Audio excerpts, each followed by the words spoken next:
Hello friends, welcome back to தர்வாக் channel நண்பர்களே. எனக்கு இந்த வீடியோவில் பார்த்தீங்கன்னு வச்சுக்கோங்களேன், மிக அதிரடியான ஒரு ஜோதிட வாக்கை தான் இப்போ இந்த வீடியோவில் அதிரடியாக பார்க்க போகிறோம். அதாவது டிசம்பர் மாதம் 15ஆம் தேதி மிக மிக முக்கியமான நாளுங்க. அன்று தமிழ் மாதம் 8வது மாதமான கார்த்திகையுடைய கடைசி நாள், அதாவது கார்த்திகையுடைய 30ஆம் நாள். அதே போல் கிழமை ஞாயிற்றுக்கிழமை. ஸோ வரக்கூடிய இந்த நாள் பார்த்தீங்கன்னு வச்சுக்கோங்களேன், கார்த்திகை மாதத்தில் மிகவும் முக்கியமான நாளாக கருதப்படுது. இந்த நாள் கார்த்திகை மாதத்துடைய பௌர்ணமியானது வருதுங்க. மற்ற மாதங்களில் வரக்கூடிய பௌர்ணமி காட்டிலும் கார்த்திகை மாதத்தில் வரக்கூடிய பௌர்ணமி ரொம்பவே சக்தி வாய்ந்த பௌர்ணமிங்க.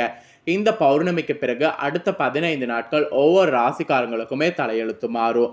அதில் மேஷ ராசிக்காரங்களுக்கு என்ன மாதிரி தலையெழுத்து மாறும், என்ன பலன் கிடைக்கும் அப்படிங்கிறத தான் ஷேர் பண்ண போகிறேன். மேஷ ராசியில் பிறந்தவங்க உங்கள் ராசிக்கு என்ன மாதிரியான பலன் கிடைக்கும் அப்படிங்கிறத இந்த வீடியோவில் தெரிஞ்சுக்குங்க. உங்கள் ராசிக்கு கிடைக்கக்கூடிய பலனை தெரிஞ்சு அந்த பலன்களுக்கேற்ப நடந்து பலனடைங்க. அதுக்கு முன்னாடி கார்த்திகை பௌர்ணமியுடைய சிறப்புகளையும் கவலையை போக்குறதுக்கு கந்தனுடைய கிருத்திகை விரதத்தை பற்றி இந்த வீடியோவில் ஷேர் பண்ண போகிறேன். சிறப்பு மிகுந்த இந்த கார்த்திகை மாதத்தில் கார்த்திகை பௌர்ணமியை மிஸ் பண்ணிடாதீங்க. முதல்ல இந்த பௌர்ணமியில் என்ன வழிபாடு செய்யணும் அப்படிங்கிறத தெரிஞ்சுக்குங்க. மற்ற எந்த மாதத்திற்கும் இல்லாத தனி சிறப்பு கார்த்திகை மாதத்திற்கு உண்டு என்று சான்றோர்கள் சொல்லியிருக்காங்க. இதற்கு காரணம் என்ன தெரியுமா? கிருத்திகை விரதம் எப்போது துவங்க வேண்டும், யார் யாரெல்லாம் கிருத்திகை விரதம் மேற்கொள்ளலாம், சுருக்கமாக இந்த வீடியோவில் பார்க்க போகிறோம். நேற்றைய தினம், அதாவது நேற்றைய தினம், நாளைய தினம், நாளைக்கு மறுநாள் தினம், இந்த மாதிரி ஒவ்வொரு நாளுமே ஒவ்வொரு விதமான பலன்கள் நமக்கு கிடைக்கும். இப்படி கிடைக்கக்கூடிய பலன்களை எல்லாத்தையுமே நம்ம நல்ல பலன்களாக மாற்றுவதற்கு இந்த கார்த்திகை மாதத்தில் வரக்கூடிய பௌர்ணமியை மிஸ் பண்ணக்கூடாது. இந்த கார்த்திகை மாதம் முருகப்பெருமானுக்குரிய மாதம் என்று சொல்லலாம். கந்தனுக்கு முதல உருவான திருநாமம் கார்த்திகேயன் என்பது நம்ம தெரிஞ்சுக்கணும். 6 கார்த்திகை பெண்களால் வளர்க்கப்பட்டதாலேயே கார்த்திகன் என்ற பெயர் முருகனுக்கு வந்திருக்கு. மேலும் முருகனை வளர்த்த கார்த்திகை பெண்களை சிறப்பிக்கக்கூடிய விதமாக சிவபெருமானால் உருவாக்கப்பட்ட விரதம் தான் கிருத்திகை அல்லது கார்த்திகை விரதம்.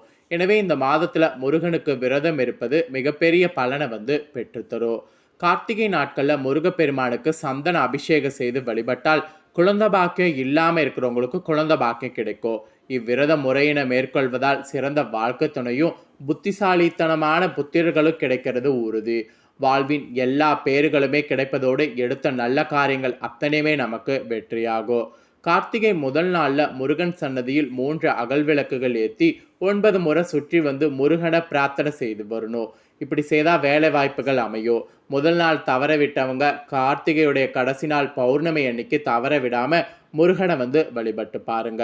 அதே போல முருகன் சன்னதியில 3 விளக்கேற்றி 6 முறை சுற்றி வந்தீங்கன்னா பிரச்சனை செய்து வந்தால், அதாவது உங்களுக்கு பிரச்சனை எல்லாம் செய்து வந்துட்டு இருக்கிறாங்கல்ல, அந்த பிரச்சனை செய்து வரவங்கள்ட்ட தப்பிக்க முடியும்.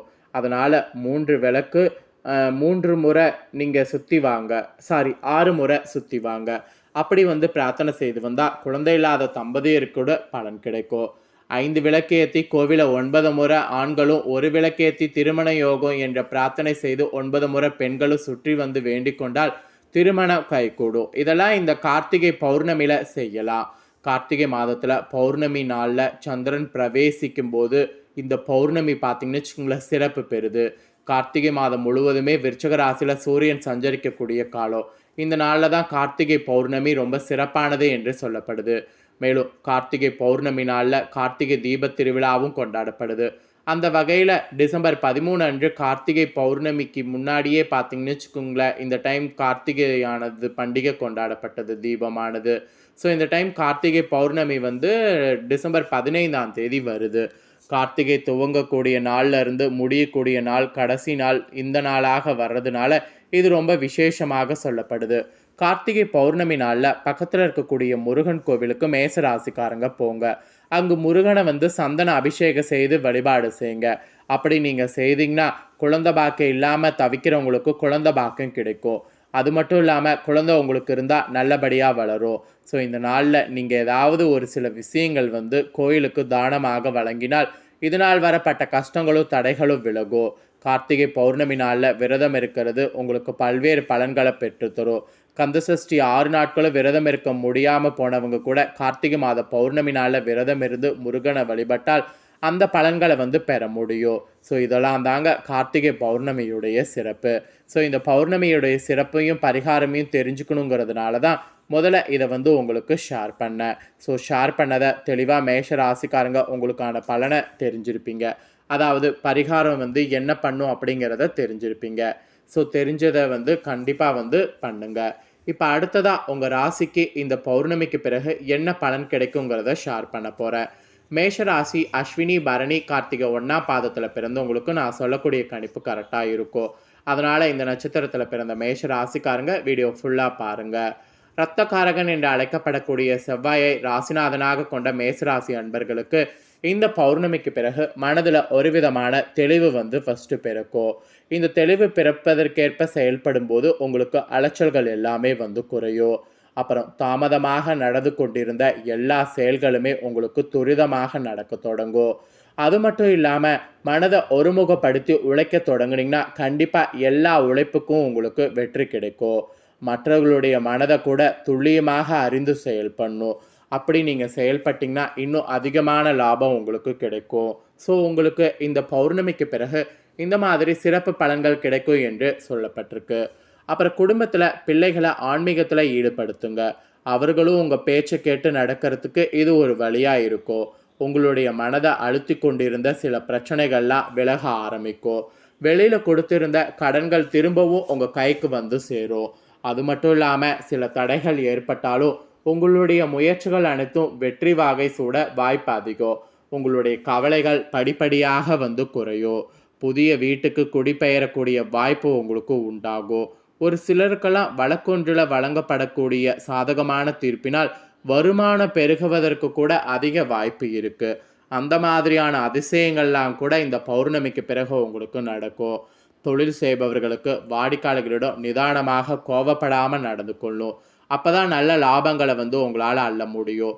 மற்றபடி கடுமையான போட்டிகளை சாதுரியமாக சமாளிக்கிறதுக்கு வாய்ப்பு இருக்குது. கொடுக்கல் வாங்கல் விஷயங்கள் கூட வெற்றிகரமாக முடிவடையும். கூட்டாளிகள் உங்களுக்கு சாதகமாக நடந்து கொள்வதனால உங்களுக்கு வெற்றி ஈஸியாக கிடைக்கும். அதே சமயம் புதிய முதலீடுகளில் மட்டும் கவனமாக இருக்கணும். இல்லைனா உங்களுக்கு பெருத்த நஷ்டம் ஏற்படும். இது தொழில் வியாபாரத்தில் இருக்கிறவங்களுக்கு சொல்லப்பட்டிருக்கு. அப்புறம் உத்தியோகத்தில் இருக்கிறவங்களுக்கு என்ன சொல்லப்பட்டிருக்குன்னா பதவி உயர்வானது கிடைக்கும். மேலதிகாரிகள் உங்கள் பேச்சுக்கு செவி சாய்ப்பாங்க. அது மட்டும் இல்லாமல் அலுவலகத்தில் உங்கள் மரியாதையானது உயரும். விரும்பிய இடமாற்றங்கள் வந்து கிடைக்கும். அதே நேரம் எவரை பற்றியும் புறம் பேசாமல் சக ஊழியர்களுடைய நட்பை காப்பாற்றி கொள்ளணும். அது ரொம்ப உத்தியோகத்தில் இருக்கிறவங்க பண்ண வேண்டிய ஒரு விஷயம். அப்புறம் அரசியலில் இருக்கக்கூடியவங்களுக்கு தொண்டர்களுடைய தேவைகளை முழுமையாக பூர்த்தி செய்யணும். உங்கள் முயற்சிகள் அனைத்தும் அப்போ தான் வெற்றி பாதையை நோக்கி செல்லும். கட்சி தலைமை இடத்துல நல்ல பெயர் வாங்குவதற்கு வாய்ப்பு இருக்குது. சமூகத்தில் உங்கள் அந்தஸ்து இதனாலேயே உயரும். அதே சமயம் நண்பர்கள் மூலம் நீங்கள் பழகும்போது கண்டிப்பாக வந்து கொஞ்சம் எச்சரிக்கையாக இருக்கணும். ஏன்னா நண்பர்கள் போல் பழகக்கூடிய எதிரிகள் வந்து நிறைய இருப்பாங்க. பொதுவாக பிறரிடம் பேசக்கூடிய நேரத்தில் நிதான தேவை. எதிர்க்கட்சியினர் உங்களை பற்றி பரப்பக்கூடிய அவதூறுகள் குறித்து கவலைப்பட வேண்டாம். அதெல்லாம் விட்டுட்டு போயிட்டே இருங்க. அப்புறம் கலைத்துறையில் இருக்கிறவங்களுக்கு புதிய வாய்ப்புகள் தேடி வரும். அவற்றில் உங்கள் திறமையை வெளிப்படுத்தினீங்கன்னா ரசிகர்கள் வந்து எகாப்த ஆதரவை உங்களுக்கு கொடுப்பாங்க. உங்கள் செல்வாக்கு இதனாலேயே பார்த்தீங்கன்னு வச்சுங்கள உயரும். பணவரவு அமோகமாக இருக்கும். பணவரவு அமோகமாக இருக்கும்போது அந்த பணவரவை பார்த்தீங்கன்னு வச்சுக்கோங்களேன் சேமிக்க பாருங்கள். அப்படி இல்லைன்னா உங்களுக்கு தேவையான பொருட்களை வாங்குங்க. வாகனம் வாங்கிறது இந்த மாதிரிலாம் வந்து பண்ணலாம். ரசிகர்களுடைய ஆதரவோடு வெளிநாடுகளுக்கு பயணம் செய்யக்கூடிய வாய்ப்பும் கிடைக்கும். கிடைச்ச வாய்ப்பை பயன்படுத்திட்டு சென்றுட்டு வாருங்க. அப்புறம் பெண்களுக்கு கூட கணவருடைய அன்பு பாசமும் அதிகரிக்கும். உறவினர்கள் உங்களை அனுசரித்து செல்வாங்க. பணவரவு சீரும் சிறப்புமாக இருக்கும். உடல் ஆரோக்கியம் சிறப்பாக அமையும். எங்கும் எப்போதும் பேசக்கூடிய நேரத்தில் மட்டும் நிதானம் தேவை. மற்றபடி உங்களுக்கு வேறு எதுவும் சொல்லப்படல. மாணவ மாணவிகளுக்கு கூட கல்வியிலும் விளையாட்டும் வெற்றி கொடையானது நாட்ட முடியும். ஆசிரியர்களுடைய ஆதரவு கிடைக்கும். யோகா பிராணமயம் போன்றவற்றை செய்து மனதை ஒருநிலைப்படுத்தி பாடங்களை படிக்கணும். அப்படி படிச்சிங்கன்னா வெற்றி வாகையே சூட முடியும். ஸோ மேசராசியில் பிறந்தவங்களுக்கு இந்த பௌர்ணமிக்கு பிறகு இப்போ நான் சொன்ன இந்த மாதிரியான பலன்கள் தாங்க கிடைக்க போகுது.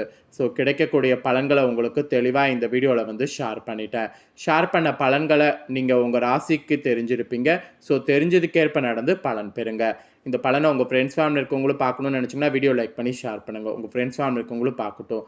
மேலும் வேறொரு புதிய தகவல்களோடு மெயின் இன்னொரு வீடியோவில் வந்து உங்களை சந்திக்கிறேன். நன்றி.